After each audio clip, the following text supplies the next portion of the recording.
Pak ditë më parë është ndarë nga jeta një prej këngëtarëve më të njohur shqiptar, Shpat Kasapi. Për të folur mbi këtë ngjarje tragjike dhe se si e ka njohur Shpat Kasapin, kam të ftuar në një lidhje direkt nga New Yorku aktorin e njohur Marko Caka. Zoti Caka, faleminderit shumë për intervistën. Gjithashtu ju falenderoj. Zoti Caka, humbja e Shpat Kasapit sigurisht është një ngjarje tragjike për Shqipërinë, por është gjithmonë e rëndësishme që të gjejmë kohë dhe t'i kujtojmë se si kemi njohur, po themi, artistët si Shpat Kasapi. Ju keni bërë një status në rrjetin tuaj social Facebook se si e keni njohur. A mund të thoni pak çfarë ka ndodhur pra dhe si keni rënë në kontakt me Shpat Kasapin? Po, s'pari u shpreh ngushëllimit e gjithë familjarëve, të tij, njerëzve të afërm, se është me të vërtet një fatkeqësi e madhe, një humbje e një njeriu të paktën, djalë i ri, por edhe një talent këngëtar, i cili kishte një karrierë goxha të kënaqshme. Njohja ime me Shpatin pothuajse është po bëhen gati 20 vjet, kur ai sapo kishte nisur karrierën si artist, si një këngëtar, domethënë me shumë talent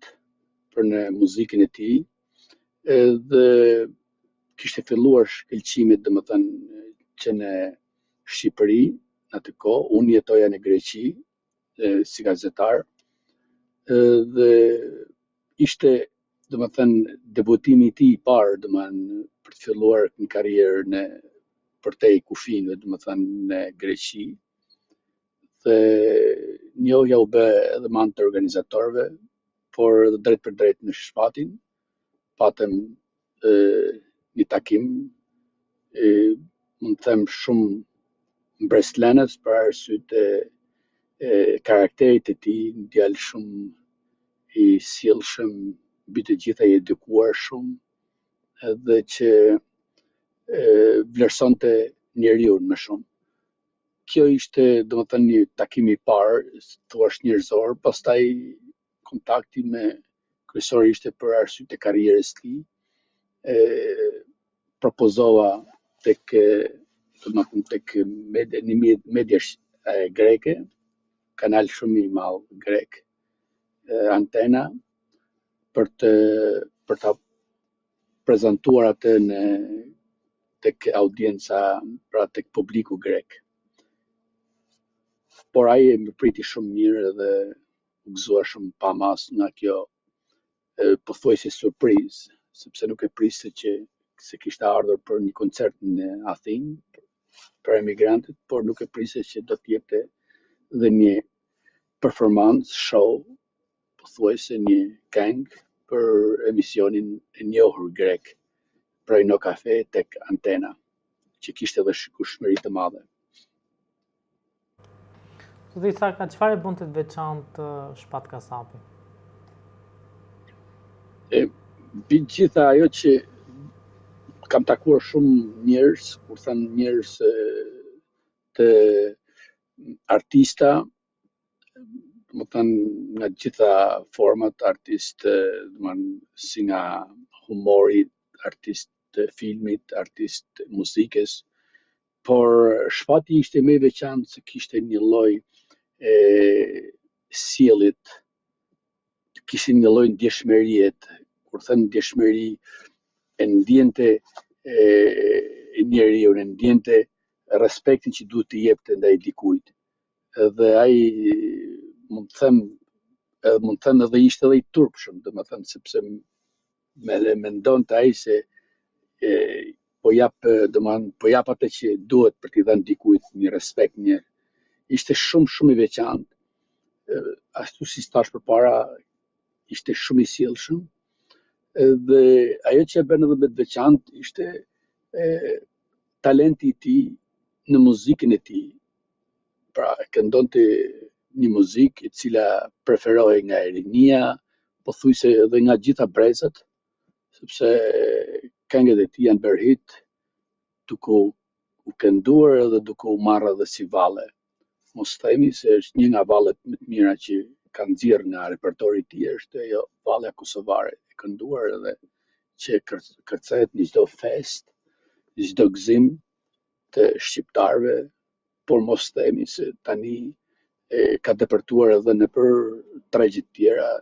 kërcehet edhe në vende të ndryshme, si stashën dhe në Greqi, e pëlqejnë shumë edhe besoj se ja ka dalë për të patur një emër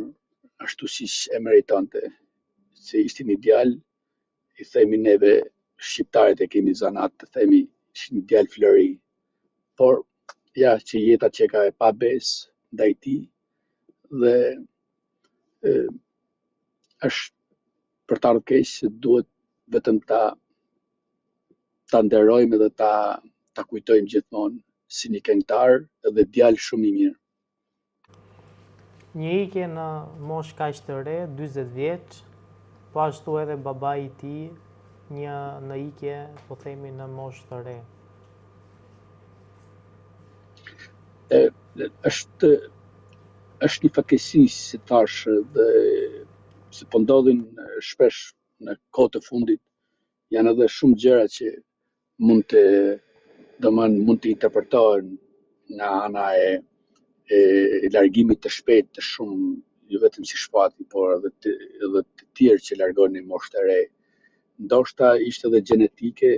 ndoshta ishte edhe sepse ndodh nganjëherë kur njerëzit janë shumë të ndjeshëm, mbartin shumë ngarkesa, ngarkesa të brendshme, të cilat e bëjnë padurueshëm. Nuk po flas tani se nuk jam edhe ekspert mjekësor që të ndaj diçka, po kam nga përvojat e tjerëve di se kur njerëzit janë shumë të ndjeshëm, mbajnë shumë brenda një problem ose diçka dhe ajo mund t'i kushtoj shumë rënd, sidomos në shëndetin e tij, tek si thash, tek zemra e tij, e cila tradhtoi shumë shpejt. Kjo mund të jetë një nga arsyet, mendoj, që shpati ishte shumë i ndjeshëm. Ndodh shpesh kjo tek njerëzit që janë, s'mund t'i kategorizoj, po njerëzit që janë shumë të mirë, kanë një ndjesi, kanë një prekshmëri, kanë një dhimbje, kanë një diçka dhe duke e përjetuar shumë fort edhe ndoshta edhe nuk e ndajnë me të tjerët për arsye të ndjeshmërisë që kanë. Edhe kjo sjell edhe pasoja sidomos tek arrestet kardiake, të cilët krijojnë një pompim, është ajo që godet zemrën për arsye të ngarkesës që ka emocionale, shumë gjëra. Besoj,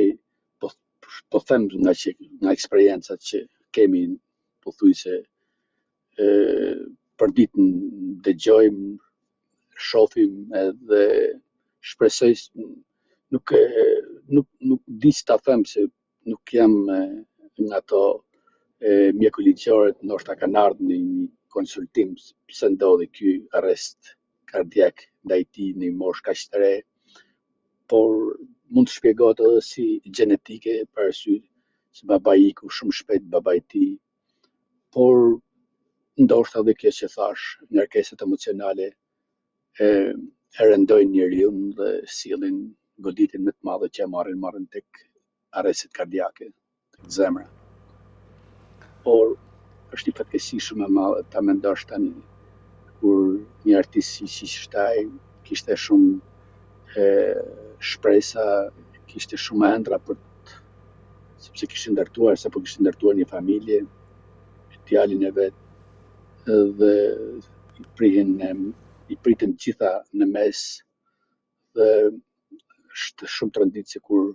rrin edhe mendon. Ishte kjo si thash, pra, ngarkesat emocionale ndoshta kanë ndikuar tek arresti kardiak, por ndoshta mund vinë edhe ato rezultatet e mjekëligjore që mund ta konstatojnë me të qartë edhe me thjesht ne mendojmë nga eksperiencat që kemi se ndodhen, po prapë se prapë ai iku, kjo është fatkeqësia më e madhe, nuk kthehet më dhe është shumë trënditse kur domethënë jo vetëm kur e dëgjon domethënë, por kur njeriu e ka jetuar, kam patur një mik shumë të mirë, shkruar